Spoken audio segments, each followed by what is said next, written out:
Welcome to the Col de Turini, the legendary rally road here in southern France in the Alps. It's on 1,500 meters height. The clouds are coming in at the moment. Legendary road here. But we are here for celebrating 40 years of Audi Quattro. What we here see is this different Audi models with Quattro drive. This is the first one, the Audi Quattro, the really first one. They all have Quattro drive and they all have 5-cylinder engines.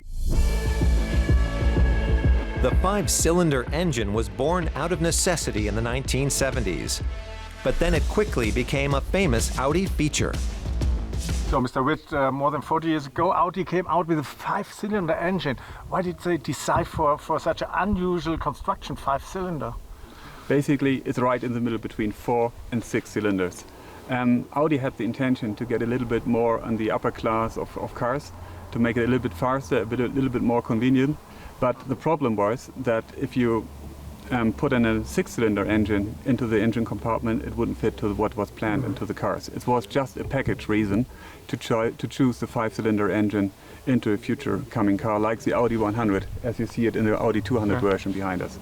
And the other reason was, of course, that it was easier to machine such a 5-cylinder engine on the production plant instead of having a V6 or a 6-cylinder engine on the production line. Okay. In addition to the 5-cylinder engine, Audi had another unique selling point in the early 1980s, the Quattro drive system, which has provided traction to generations of Audis ever since. Audi proudly launched it with a massive advertising campaign. Dem allradgetriebenen Quattro zeigt Audi, welche Möglichkeiten technischer Weiterentwicklung auch im Automobilbau von heute gegeben sind.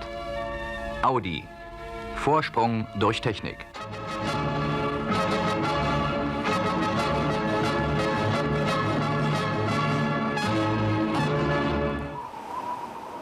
The Quattro drive system seriously boosted Audi's motorsports credentials. Advertising gags, such as the drive up the ski jump, as well as sporting feats such as Walter Röhrl's sensational victory at Pikes Peak, made the Quattro the talk of the town. Sein Fahrer als Röhrl geht diesen Berg weltmeisterhaft an. So etwas haben die Zuschauer hier noch nicht gesehen. Im letzten Jahr haben sie ihrem Cowboy Barbie Anser hier auf dem Audi zugejubelt. Aber jetzt sehen sie eine Fahrtweise, die aus Europa kommt. Spitzenklasse.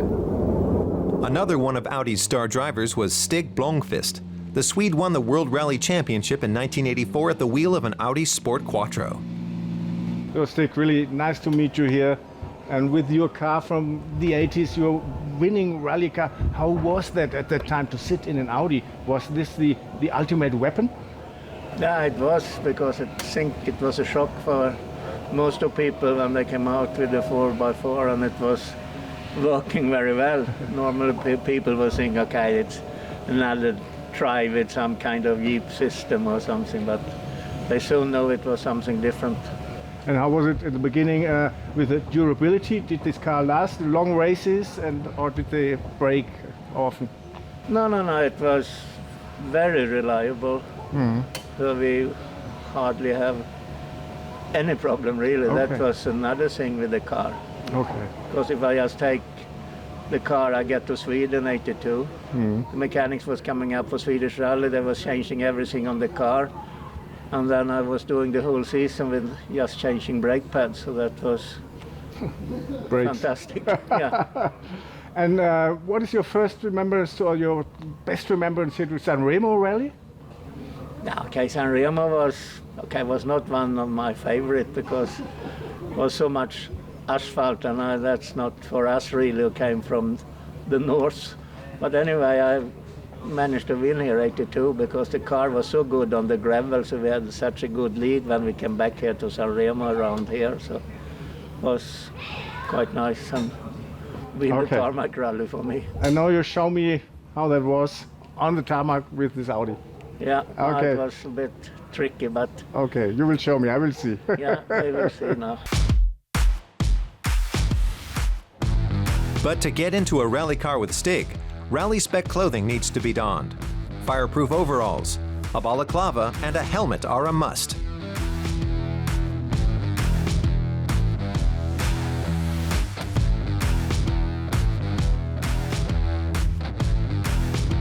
5-cylinder engine delivers around 400 horsepower to the wheels.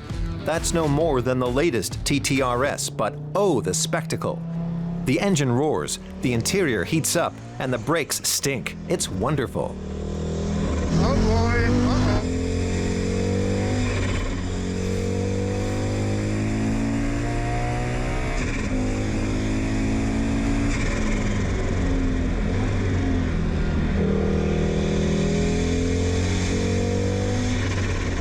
It's on fire now.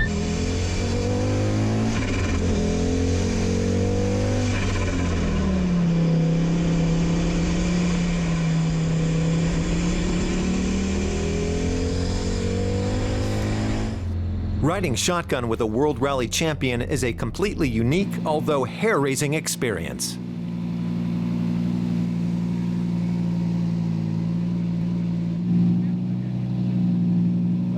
Thank you very much for that wonderful drive. Hope to see you next time. Thank you very much. Now, this is the future of electric driving, of Quattro, the Audi E Tron GT in the RS version. But before we take a closer look, let's have some impressions. After the ride in the rally car, driving the RS E Tron GT, as it's officially called, is like floating on soft clouds. This is the most powerful electric Audi of all time, so its performance and acceleration tower above the 1984 World Championship winning car. The differences could hardly be more stark. So the E Tron GT also has a Quattro drive. In this case, this means two engines, one at the front axle and one at the rear axle. They have no mechanical connection, they are only connected by the software. So this is a really huge car and it's heavy as well. And to come around the corners here, on these narrow roads here in the Alps, these rally roads, Audi put in a rear wheel steering system here so that the rear axle is also a little bit steering, and that makes it much more agile. So usually we would now take a look under the hood to show you the engine, where the power comes from, but there is nothing. The engines are directly at the axles. You can't see them from here or if you open the hood.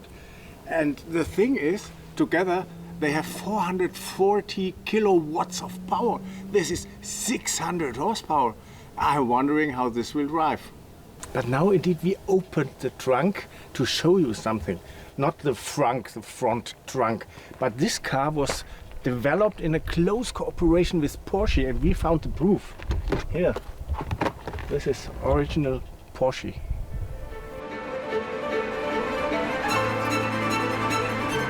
So, and how is it driving now? I started here my Czech trip, but to say it at first, these narrow roads here in the French Alps, no, Italian Alps here, are too narrow. They are too small for to see how strong and powerful this car really is. I mean, 600 horsepower.